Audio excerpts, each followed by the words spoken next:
It's Thursday. Here we Hey, are, Crown hey. Council Live. Hello, Crown Hey, Council universe. it is July 2nd. Steve and I are grateful to be with you for our weekly show. This is our broadcast where we bring together Crown Council, all things Crown Council engagement, whether it's humanitarian trips, Smiles for Life, new content, resource partners, doctors, team members. We're just grateful to be with you and spend an hour bringing our community together. Steve, how are you? Super good. A lot of good things going on. I loved, just as a real quick deal, you've talked about it before, but love being with all the young dentists. That was, golly, was that last weekend or weekend before last? Uh, huh. 2 weekends ago. Yeah, Two two weekends weekends. ago for the prep weekends. And Dr. Hornbrook, Dr. Larson did a super job. And all the preps, all the provisionals are in. First time, I think, in Young Dentist program history, we've had a stand-up comedian as a He patient. he was I'm sure he's getting so much material. He'll yeah probably be able to do a whole new show on his based on what he's experience. experiencing. But just it's an awesome experience, and everybody that is participating is getting so much out of that. And the upcoming class of 2027 Young Dentist Program, enrollment is open and well on its way to being full. I mean, Yeah, it's yeah. It's half full already. yeah. So um, it is a great experience for every dentist who is typically, we say, 5 years or less out of school, but there's no hard fast rule there Yeah. necessarily. But just a great course, just not only in anterior aesthetics, but just all around philosophy of care and dentistry and how to build a great practice. So Yeah. looking forward to Seat Weekend coming up in on July 17, 18, right, Stu? That's right. Yeah. Yeah, Couple weeks. coming up. The beauty of this group also is as soon as this young dentist program ends, we put all of them into little mastermind groups. So this is such a fun launching point for them to be connected to like-minded doctors and to continue to be part of the Crown Council membership as a whole. It's always fun to have these new young doctors bringing what they bring as life into the membership each year. So it was awesome to be with them. Very good. So more to come there, and wherever that fits in your world. If there's a young dentist in your practice, or you're listening, or know of somebody, it is an outstanding experience. So Yeah. coming up, the class of 2027 is in formation and under construction. Nice. Hey, so Steve and I recently interviewed. You're looking at this is my screen, crowncouncil.com. I'm logged in. I'll just click up here under my directory. Everybody's directory looks just a little different, but at the top, you should see Premium Member Hub. This is accessible for all Crown Council doctors and team members. I wanted to draw attention to one quick new addition. Steve and I interviewed Jen Durst, and we went with Genergy, Steve, for the title of this. Genergy, I love that. That's such a great trademark. uh, Dr. Jen Durst talked about what Genergy means, and we specifically talked to her about turning setbacks into strengths. Whoa, sorry about that. Kind of a zoom in. And Jen shared 45 minutes of her history, things that she is doing now that help her. She's transitioned a bit, and it's fun to hear how she's transitioned, how she's a leader, a trainer, a teacher. Just well worth your time to spend. Yeah, 55 minutes and 26 seconds with Dr. Be Jen exact. Durst. So, yep. Two purposes here with the whole Mentor of the Month program is one, copy genius. It's one of our tenets in the Crown Council is learn from the experience of others. And number two is just reinforcement of the things that we know are true. And when we hear somebody else talk about how they'd applied them and the impact it's had on their life, we all need great reinforcement. So make sure you catch the wisdom of gender, the wisdom of Genergy. I loved it. Catch When the when gen. when she said it, I'm like, all right, let's do it. Let's make that the old podcast title. So Love it. Very good. All right, we have two live guests today. Joshua Rich is going to be a first-time attendee with us from Cleary. Let's bring Josh in. I think he was in our waiting room, so we'll bring Josh in. We're going to have a conversation with him. He's shared a few questions with us that we're going to work through, but I think we're going to have to surprise him with some stuff, Steve. We're going to have to What's up, Josh? have to make sure he tells us the whole story. Hey, Josh. Yes. Hey, Stu. Hey, Steve. Good to see you both. You Good to too. see you. Thanks for being with us. So we're gonna talk about all things patient loyalty and membership today. Love it. And first off, maybe you can give everybody a quick update on the brand and where the brand came from. Yeah, absolutely. So, 2024, two great companies came together, Clear and Membercy, and were rebranded as Clary. And so we brought the best of both worlds from those companies and offer a pretty compelling platform that I think practices of all shapes and sizes, ages and stages can really benefit from. So that's the convergence. Yeah. Clary, Very Claire. good. Okay, so can we let's take just from its origin, membership plans, why they make sense, they become wildly popular across dentistry over the last few years, and you can share why, what's really driving that. But maybe just characterize, just for those who may not have one in their practice, characterize what a membership plan is and what it does. Yeah, sure. So the way I like to describe a membership plan is basically Netflix for dental care, right? It's a subscription-based care plan that a practice can offer directly to patients that don't have insurance is typically the most common use case. That subscription, the flow of funds goes right to the practice. There's no middleman there. And typically a practice will include some level of routine care as part of that subscription. So they'll include maybe hygiene visits, an x-ray once a year, the doctor's exam after those hygiene visits, and then also generally discounts on treatment that goes beyond the scope or outside of that included care. So I have Anywhere, a special fee plan that belongs to that membership plan.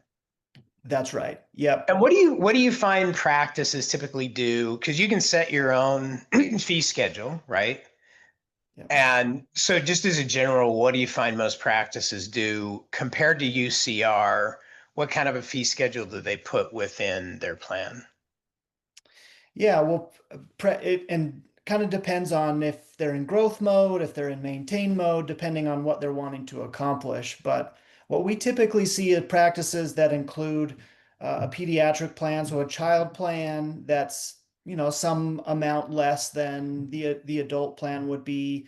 Usually practices will include a perio plan that, for those patients that need to come in on a little more frequent basis.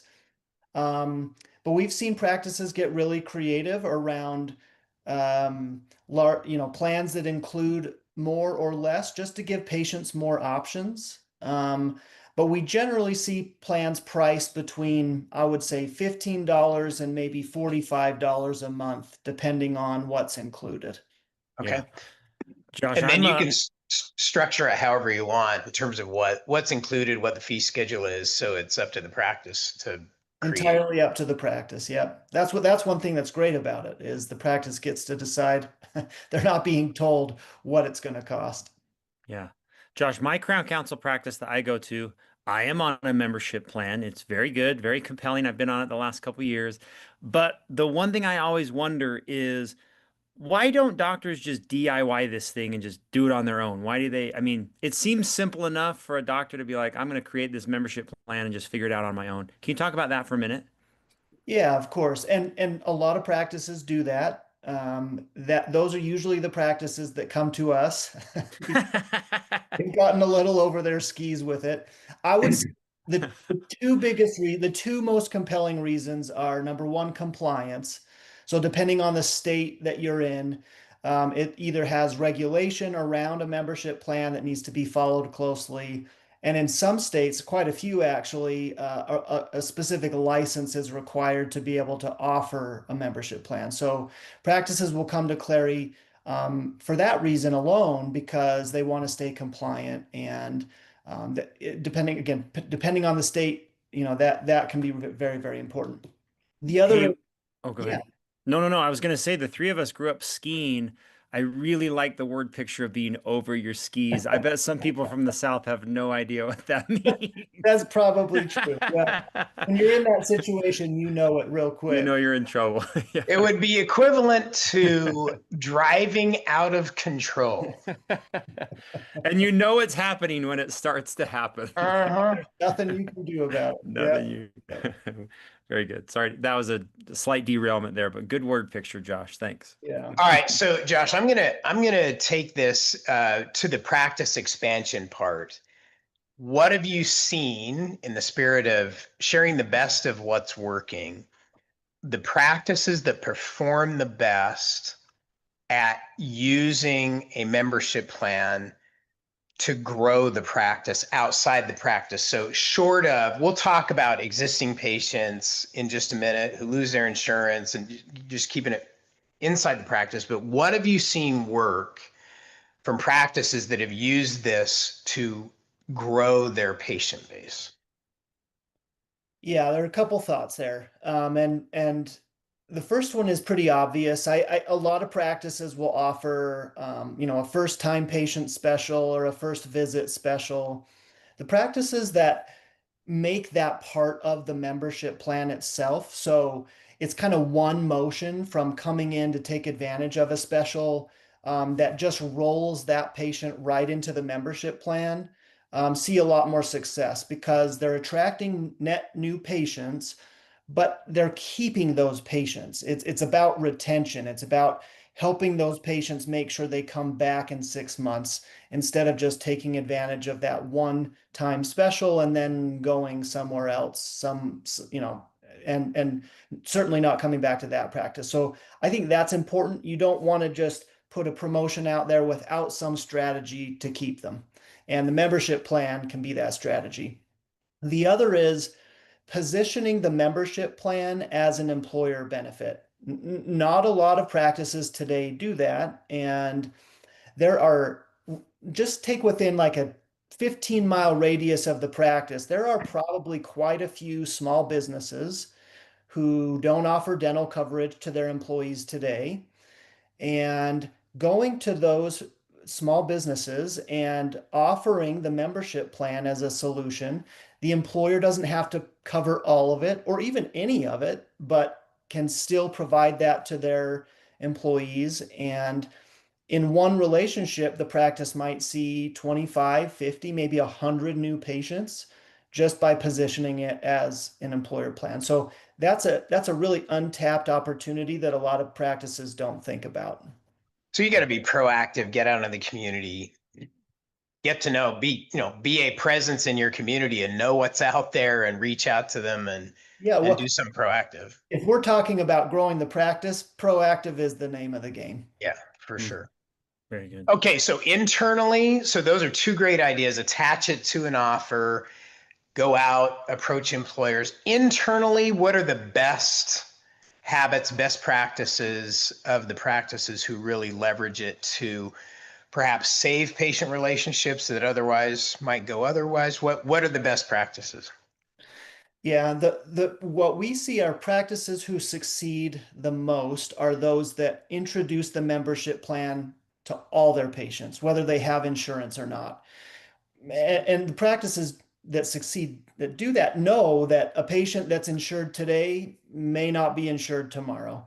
Right. And instead of the patient assuming that there is no option or they just need to wait around until they get dental coverage again before they can go back into the practice, that's a dangerous territory because that's when patients often start looking elsewhere. And so if you can make sure that the patients know that that's an option before they need it, then you can really drive retention among patients who would otherwise probably leave the practice. So I would say that that's one of the biggest overlooked opportunities in terms of growing the membership enrollment. by introducing it to everyone and just keeping it top of mind, talking about it and making sure that it's something that patients are aware of. The other thing is patients with insurance. I think practices would be surprised how many have an individual plan who've Yeah. gone out on the exchange themselves, who are paying out of pocket 100% for that plan.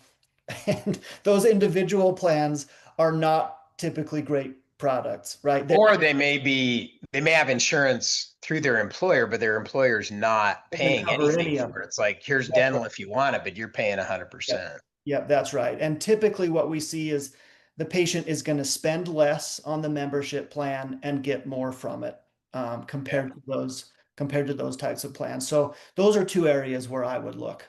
Very All good. right. Remind us the uptake in terms of utilization. What percentage of patients with insurance or a membership plan go to the dentist on a regular basis versus patients without?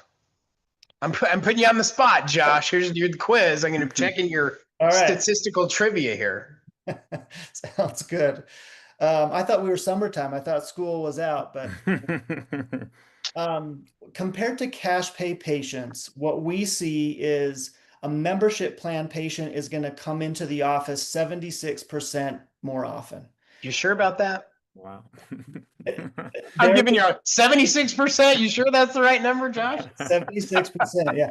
They're going to say yes to treatment 146% more often. An increase in procedures is going to go up 146% on a membership plan compared to cash pay only. And this is probably one of the more compelling reasons why practices lean into membership plans in the first place, is because those cash pay patients need the care, they're not getting it.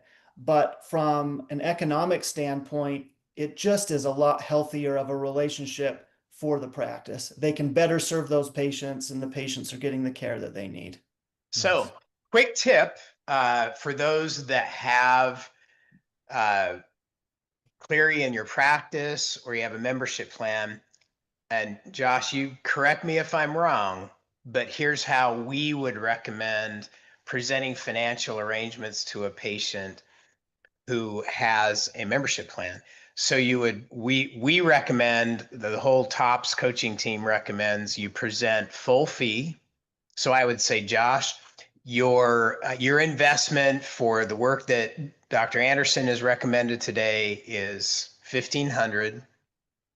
Your membership savings is, right? So I'm going to put UCR on the top line. Then it's your membership savings is, $200, $300, $500, whatever it is, which leaves your portion $1,000. Right. So in other words, if I've got the benefit, you can highlight the benefit of the benefit by how you present financial arrangements to remind them, yeah, you're getting a good deal here. I don't call it a discount. We call it your membership savings, not your membership discount. This is not Walmart. So membership savings, your portion, and in our vernacular, it's your portion. It's not your out of pocket, because out of pocket sounds like you're reaching over and taking everything out of their pocket. But that's just a quick, a quick reminder on how you present it so that you underline on a regular basis the benefit they're getting from being part of the practice family through the membership plan. How did I do, Josh? Did I do all right? You give me a passing grade on my financial arrangements, verbal skills? A+ in summer school here. A+. There you go. Keep reinforcing the benefit. That's right. Yeah. Hey, Josh, when you are compared with other membership plans, other membership businesses, is there anything that sets you apart? Things that you would tell a Crown Council doctor as to why they should connect with you, or how you are separated from other membership plans? Yeah, I'll give you a couple. There are many. I'll give you a couple examples. And I know it sounds a little cliche, this first one, but truly, our people are incredible. We have a team that supports practices like no other company. We have a different team that supports the practice on the onboarding stage in terms of designing the plan. So they're experts at helping understand the practice, understand the UCR fees related to the price of the plans and what that's going to look like in the ledger and all of those parts and pieces. Then implementation, or I'm sorry, of rolling it out. So in driving enrollment for the plans. And then we have a separate team that is there with the practice for the long haul that helps them understand how to maintain the plans and how to adjust the different components of the plan as the needs of the practice or the needs of their patients change. And then we also have a support team that's there for the patients that when they have questions, when it's time for renewal on those plans, that team can be an extension of the practices so that those patients get the help that they need. And it isn't just always on the practice to support the patient that way. The second that I would say is we are really focused on helping the practice to position the membership plan in a way that's going to drive case acceptance. And one example of that is our new partnership with Cherry Patient Financing. And we have built Cherry Patient Financing natively into the Clari platform so that at any given time on any given day, the practice can see the pre-approved amount for Nice. any patient, whether they have signed up with Cherry or not, so that the practice can have a more meaningful conversation with the patient when it comes time to, Steve, like you were saying, this is what we need to, this is the expense outside the scope of the membership plan. This is the treatment that is discounted, but what you're required to pay is X. We can help you through Cherry Patient Financing. So that's an example, and you'll see more over the course of the year as we roll out more of these types of capabilities. But that's certainly unique to Clari and something that we're seeing a lot of really great results with. Awesome. Very good. Easy options to Easy choose from, Yeah. right? Yeah. That's the name of the game. Make it easy for patients to make a decision. That's right. Josh. So you've shared, I appreciate your statistics. Make sure I got them correct here, Josh. So 76% higher show rate and you said 146% higher case acceptance. I get that right? Yep. Increase in procedures. That's In right. procedures. Yep. Very good. So in other words, if I've got the benefit, I want to use the benefit. In other words, it influences patient behavior, both getting into the practice and then what they do when That's they're right. there. It's kind of like if you got the gym membership, you're more likely to use it than if you have to pay every single time you go in. Just kidding. Not a good No, that's example. good. No, that's good. That's great. Very cool. All right, so Josh, what would you tell a practice that has not incorporated a membership plan to this point? What would you tell them? Besides do it, but I mean, Yeah. I would say the number one reason why practices say no is because they don't feel there's a problem or an issue that they need to solve. okay. And I think that it is kind of hidden. So because Clari makes it so ridiculously easy to implement and try it, let's just see if the proof is in the pudding, right? Let us help you identify those patients that aren't insured, that haven't been in a while, and see if we can't bring them back in and keep them coming back. There really is no harm, no foul, right? There's no reason not to at least try it, and almost every practice we work with is quite surprised at the number of uninsured patients that they have in their books and just didn't realize how easy it would be to be able to get them to come back. So I would say don't let those barriers prevent you from at least trying it. And if it isn't the fit that you thought it would be, that's fine. It's okay. But for more practices than not, it's going to make a big impact on production and patient relationships. So I'll just add this to the end here, that the best businesses, the best practices are 80% repeat and referral business. So if this adds to the equation of more repeat business, it influences behavior to come back and keep coming back. If I belong to the practice, I'm not just a patient, I belong to the practice because I have a membership plan, then that's the name of the game. So that anything that adds to that equation that influences behavior, patient behavior to keep coming back and refer others, right on track. All right, Josh, for those who would like to take you up on your challenge, your Just Try It challenge, Let's see, Steve. I've got it. Hold on. Let me get it up. Stuart's going to show everybody where to go. Yeah, we have a dedicated Crown Council landing page. I'll include the link here, but you can see it up top. go.cleary.com/crown-council. Is this still good, Josh? You want to push them here? That's great. Let's do Okay. it. Okay. Yeah, our own little specific landing page. Then Cleary knows that you're coming from the Crown Council group, which is an important part of our resource partners, the different service and care that they'll provide when they know that you are part of the group. So great little landing page. I'll include that here with our live stream and with the recording. So, Josh, we can't let you go. We got to ask you a couple. Steve and I usually, when we're doing podcasts, we do have to know a little bit about Josh, though. We've got a few minutes. Is that okay if you can pick, I'm going to ask a few. You can pick a few here. Steve can demand an answer, but we want to know, do you have a favorite business book, favorite podcast, best advice you've ever received, or maybe a habit that makes you successful? You can pick any of those, Josh, but you got to leave us with something. Okay. Wow. Let's see.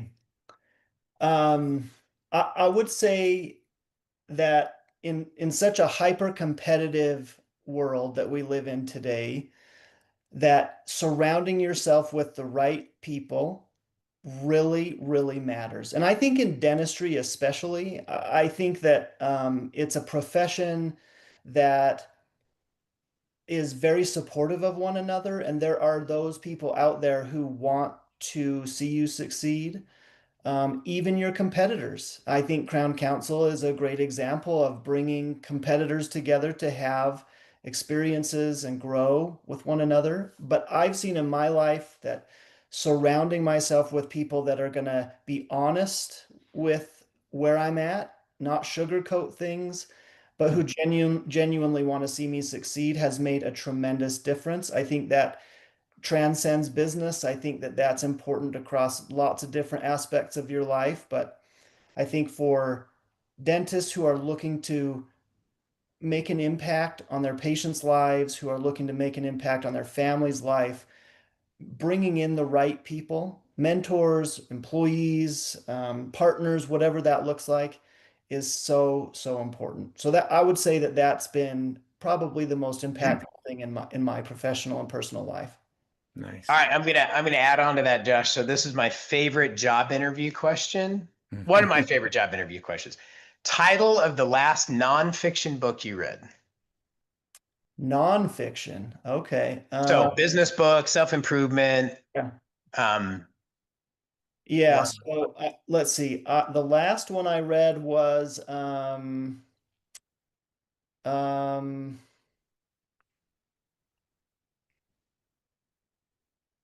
I can't remember the last one I read, but Hopefully it wasn't 10 years ago. it wasn't 10 years ago. No, it wasn't 10 years ago. But I read Henry not too long ago. I read Henry Ford's biography, autobiography. Wow, okay. Which was really, really interesting. Lots of insights that I didn't know or want to know, some of it. but it was excellent. Love it. Okay, last question. Your first job was?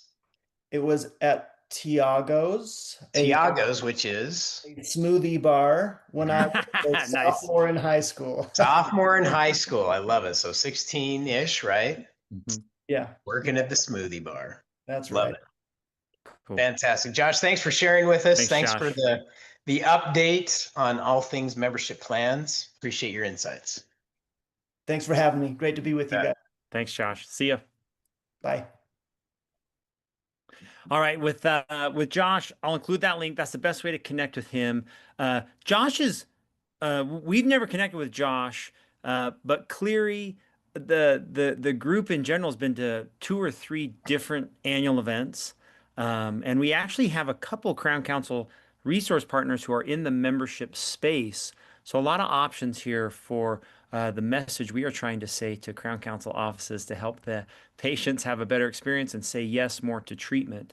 The membership plan is a great option for you in your practice. So very good. Steve, any concluding thoughts on membership plans before we move forward? They've with all of the challenges with insurance today, and I say this frequently, for as long as I personally have been in dentistry, we're helping more practices go out of network today than ever before. And not because we're pushing it at the Crown Council or Total Patient Services, because practices are going like, the insurance thing is just not tenable. The economics don't make any more sense. So this becomes part of that formula. Is if you're going to exit insurance, this is a great option to offer patients, just to have part of the marketing formula. I love what Josh says about reaching out in the community and talking to employers, and it's just one more option that makes the practice that much more attractive. Nice. Great. Awesome, Steve. Very good. That was great. Josh was awesome. Good. Yes. I was going to ask him, if you're not reading nonfiction, I want to say, well, what fiction are you reading? I was interested in what I he don't was want to reading. know that. Steve doesn't want to know what fantasy books. No, there are some good. There's some great fiction stuff. I love that. The reason I asked that question is twofold. I think the number is, I don't know who comes up with all these numbers, but it's a pretty narrow percentage of the population that reads any nonfiction after school, right? So it's one of my favorite interview questions, because it gives you an indication of how much personal responsibility somebody's taken for their own personal growth and development. Right. You're not using that in your interview questions for team members, you might want to consider adding it. And then the other one, I always love to ask the first job question. There seems to be a pretty good correlation between the age at which you first started working and your work ethic. So the earlier we all get started, that has a positive impact on overall work ethic. I agree. I would agree. So. I remember I was in an interview for a college scholarship, and there were 6 members of like the Lions Club, or I can't remember what it was. I'm at Olympus High School, and they asked me that question. They say, "What was the last book you read?" And I was like, that was not part of a school assignment. And I was not reading outside of school, and I'm pretty sure I did not get the scholarship because I just sat there like, good. Yeah. And I always think that whenever I think about, hey, what am I doing outside of what's assigned to me for my personal growth? So anyway. So here's a quick idea, piggyback idea on that. I got this from Dr. Joe and Becky McIntyre in Bridgewater, Virginia. Smiles for Life in Bridgewater, Virginia. And Dr. Dan Whiting. Is when I went to their practice the first time, one of the things that was strikingly noticeable in their training room, they actually have a training room in the basement of their practice, is the practice library. So they get a whole library of nonfiction books on different topics that center around everything personal improvement, customer service, you name it. And they have set up a reward system that when you finish a book, you can take a test that they've created for each book. And if you pass the test, then you get paid for reading the book. Wow. So a little incentive to keep learning. So fun deal. It's, when you think about a culture of success, which that's what we're all about, if everybody on the team is taking personal responsibility for their own development and learning, and if everybody were reading something to improve themselves all the time, just think of the ideas that's generating and just the overall positive impact on the culture. So great idea. What's the last nonfiction book you read? Wow, that's cool. Great idea. All right. Hey, I'm getting word Corey Pinniger, he's joining us from Reach. He's in the waiting room. So we'll have DJ bring him in. I can't remember if Corey's joined us before. I think he has. But hey, yo. Man, it looks like we kept you in the waiting room too long. You look uber bored just sitting there waiting. I'm pissed off. Whoa. Corey. Grateful. We're grateful you're here. We're grateful we brought you in. Hey, Very good. Yeah, hey, you keep me waiting anytime you want. It's Okay. more time for me to brain rot on Instagram. What I Oh, see. perfect. Corey, we just got done talking about being responsible for your own personal growth. Don't bring that brain rot in here. Just cut Right? it out. Just, little show editing never hurt anybody.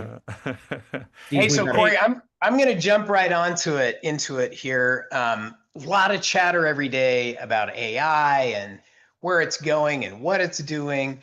Will you give us a quick update on just in general about the whole world of AI assistants and virtual assistants? What's the difference? What are you guys looking at? We'll talk about everything that Reach does. But give us a little technology update here and help us differentiate between the two. Yeah, this is a great conversation. So all of us have been in the industry for a good amount of time, and for a long time, there were two different sides of the equation. You had service providers, someone to verify your insurance, someone to submit your claims. You could outsource, you could hire, human labor, and then you had software, help with online bookings, help confirm appointments, help reactivate patients, help verify part of the insurance verification process. Then AIs joined the conversation. And as we all know, that there are parts of service and software that are being radically replaced by AI. What we're trying to do, so you kind of have those two polar sides, is I actually think there's a land in between. Because if you look at the AI slop that exists today, What'd you call it? really AI slop, AI slop? uh-huh, the things that get us stuck on Instagram. And you then look at what's the difference between the slop and really good product that is valuable. It's the people. And so we are empowering, we've signed an enterprise agreement with Anthropic, where then all of our frontline team members have Claude. And then we have these projects where you can go take a claim and you can go put it into a claim denial tool, and it analyzes based on the state, based on the insurance, why it was denied, and what information you need to reattach to give it the best chance of it getting paid as soon as possible with the maximization of the dollars. Another example, take a call out of Mango Voice, take a call out of Weave, take a call out of Addit, that MP3 file. All you do is you put it into your call coaching tool.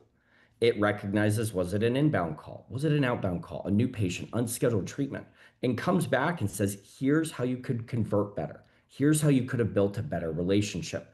We're using AI to empower or maybe even accelerate the impact of people. Got it. Okay, so that's all AI powered tools. Do you differentiate that from what you call a virtual assistant, or is that one and the same in Reach Our vocabulary? virtual assistants are the real people. We're empowering them. And I fully agree with your note here. For a long time, people thought of a virtual assistant as your outside labor. Well, now there's two different virtual assistants. We're taking real humans that work with our practices and empowering them with AI. Got it. Okay. So what would I go to you guys for a virtual assistant? What are all the tasks they can do? You've mentioned insurance verification, insurance filing, claims, denials. What else? What's the most popular use of virtual assistants in your world? Anything that is on the business admin side that does not require an in-person interaction. So that's not clinical. I'm not a belief that the in-person patient relationship should be done by an iPad or a kiosk, but phone calls, inbound, outbound, insurance verification, anything relating to revenue cycle management and other admin tasks, the things that could be done in the back office, but are often pushed onto the front office, are the things that we can alleviate to then allow the front to focus on the people that are in the practice. Got it. Nice, nice. Well, Josh, one of the biggest concerns or challenges could be, how do we know that the people that you're hiring, if they're great? Could you walk us through that hiring process, where you recruit from, qualities you're looking for? Just can you talk about that for a minute? Especially Corey, because recruiting and staffing is the biggest issue. So Yeah, it's How do you get good people and the rest of us are struggling finding good people? Well, I can't review. No. So number one is I do not believe, though we are a recruiting arm for practices, the practices make the final decision. What Mm, Steve values out of an administrative assistant could be different than what I need. And so our job is to sift the wheat from the tares, but Steve then gets to decide, here's the personality and soft skills that match my needs. And so the mhm, final decision is always done by the hiring manager, whether it be the doctor or the office manager. Second thing, why can we bring better retention and engagement? We are primarily hiring out of Latin America and some parts of Asia where we can pay a lot to relative to where they live. So last month we took 31,000 inbound job applications. We hired about 150 new people. It's not because we've got billboards in Salt Lake City, Utah. It's because money can go really far in Argentina, can go really far in Brazil. And then both of you are going to know this well. We have a relationship with BYU Pathways. So as people are graduating from BYU Pathways Can you International explain what that Program, is, Corey? A lot of people probably don't know what that is. great. BYU Pathways is a division of Brigham Young University, which is part of the Mormon Church, where people around the world are able to get a very, very low cost education that is College education. college education Yeah. for $20 a credit hour. Wow. And so, Can I sign my kid up for that? Because that'd be a lot less expensive than I the gotta tuition I'm complete, paying right now. hey, I gotta complete my degree at some point. So I'm gonna go back and re-enroll myself there. So part of what you're doing then is you're giving the people you hire the opportunity to get a college education while No, we they're only take them when they graduate. oh, when they graduate. So got it. They go through that and then they apply. Got Yeah. it. Makes sense. So then are there virtual assistant positions that are, it sounds like you can have a virtual assistant do outbound calls, inbound calls, and then to what, I mean, if I'm vetting, I obviously want to make sure that somebody can communicate, right? And But I ultimately get the final decision. before someone even makes it through our application, we are looking at their accent. They go through an AI grade of it. We look at their typing speed and we look at their actual spoken English. So, Hmm. accent is different than the quality of your spoken English, and your typing speed and overall synthesization of sentences as required. So, we're not taking anyone, they can't even complete their application unless they meet certain standards. And then what am I paying? I assume I'm paying by the hour for this. So I can hire as much or as little as I want, but on average, what am I paying per hour? $11 all in. Wow. Hmm. That's a lot less than the average, And I think front office wage. I think this is an interesting thing. I saw some data the other day that said since 2001, here's how your average reimbursement has increased. And there really has been a very marginal, 20% or less. And in some cases, like Delta Dental, you are flat. Flat or lower. Yeah. And so, okay, over 25 years, we've seen a 100% increase in cost. And let's just pretend we've got a stagnant ceiling. The practitioner is being squeezed to death. They're just getting said to see more, be more efficient. Well, if you have a in-office team member versus a virtual team member, your cost savings per year is about $24,000. That can go to paying your office manager more. That can go be paying down student debt. You have to play the game different. You just can't see more volume to make ends meet. Got it. Crazy. Corey, can you talk for just a second about how you're measuring their success? Like, is there like a system that you can, I mean, I know they're not in the practice with you, but is there a way that virtual assistant success can be tracked or their performance, you can see it? So I actually think this is probably one of the more important equations. We are used to in dental practices being able to look down the hallway and seeing how Stu's doing, Right. how Yeah. Steve's doing. So when you go remote, it's not that people lack trust. It's so different that it's like, well, how do I know if Corey's getting the work done because I can't look down the hall and seeing him call through our recare list. We have a performance tracker. And what's important is when someone onboards, they say, Corey's going to do my recare calls. Instead of just blatantly tracking a number, the doctor, the office manager needs to answer, well, if Corey were to schedule 45 of these patients a month, we would deem it successful, or make 60 calls a day. So in our performance tracker, we're setting goals. The practices are setting goals of what would be success in the role. So we're not just reporting, here's the number of patients, but every day you can log in and see how the team member is benchmarking towards success. Are we scoring points to score points, or are we scoring to win the game? And so then when we look back after 90 days, we can quantify, are we actually delivering butts in the seat in the way that the practice thought they could? I love that. And that's just an online tool we've got.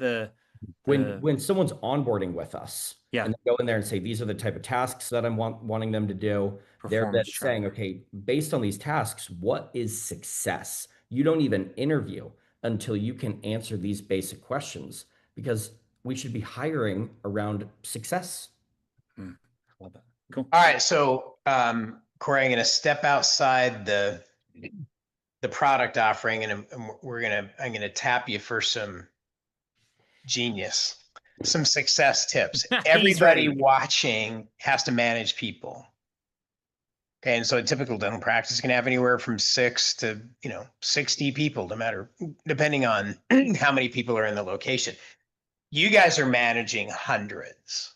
Like, I don't know what the total head count is, but it's hundreds of people. About 5,000 people in total. 5,000 people around the world working remotely. Wow. Give us your top 5 management tips. That seems like a formula for disaster. 5,000 people around the world working remotely. How do you manage that and be able to produce a consistent product that people can rely on? Yep. Number one, more than anything, humans want to feel connected and cared for. If you've got systems, if you've got SOPs, all of those things are needed, especially as you scale.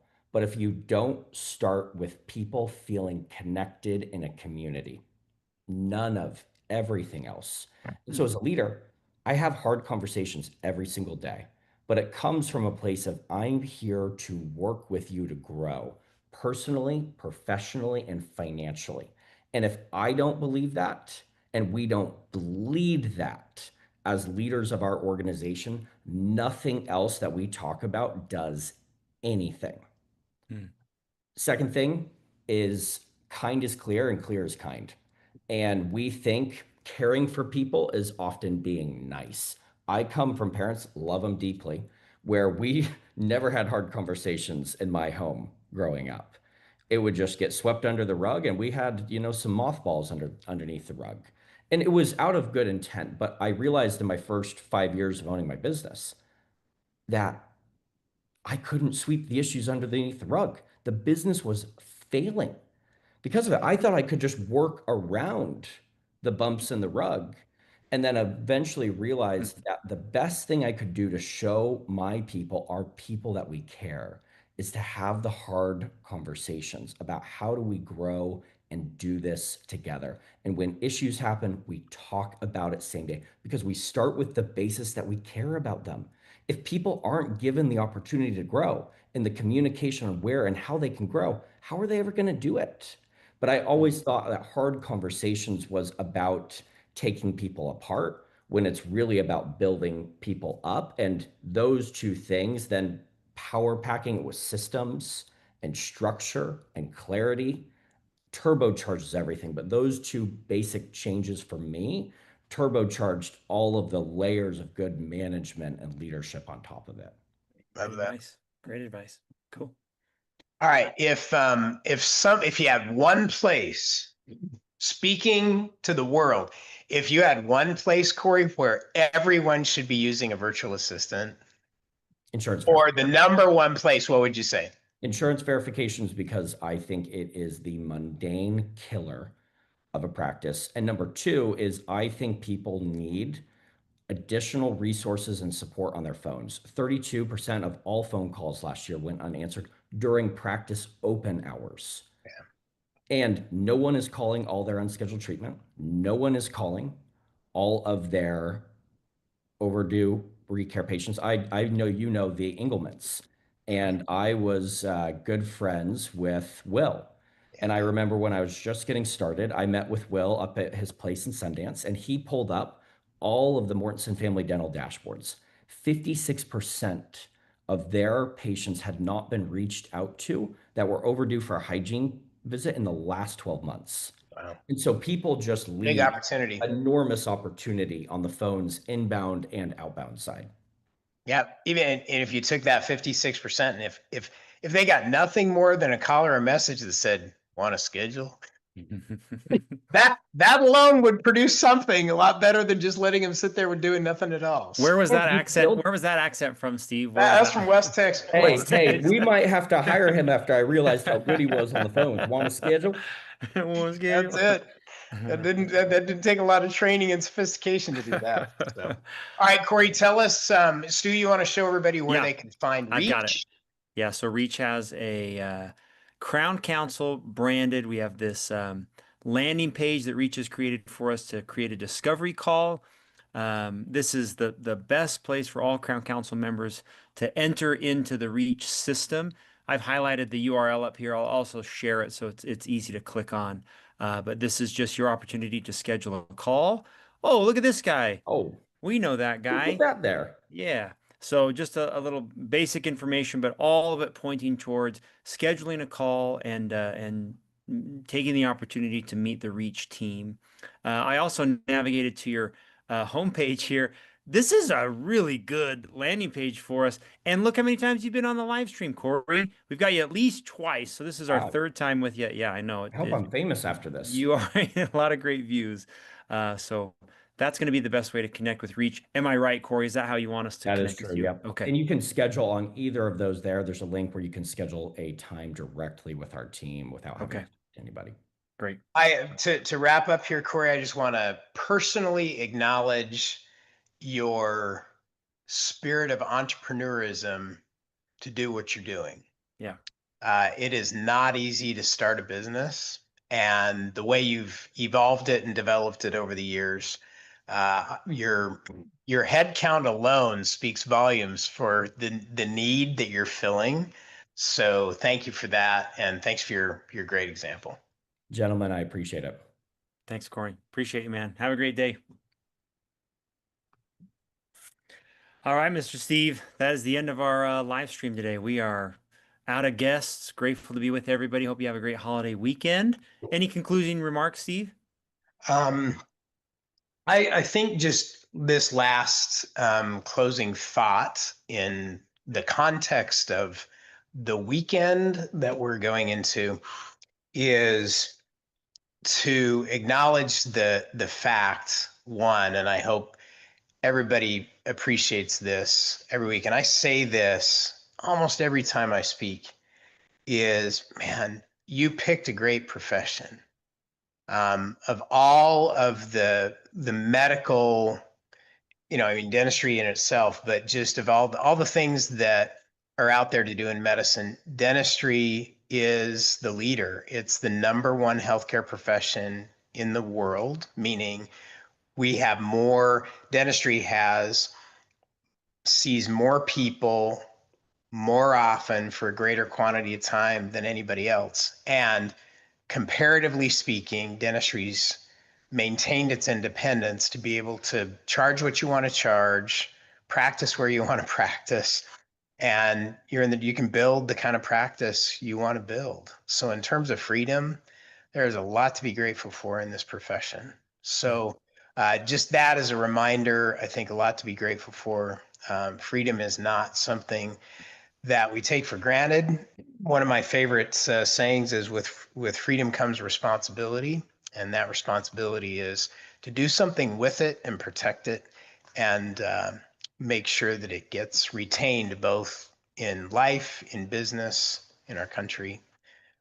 We live in a great place. It's not perfect, but we live in a great place and in a great profession. So I hope everybody has an amazing Independence Day weekend, 250 years old and going. So I hope you have a great weekend. And thank you for being a part of the Crown Council community, where we're doing everything we can to help you create a culture of success in your practice and in your life. Thanks, So thanks Steve. for being with us. Thanks, everybody. Thanks, Corey. Have a great week.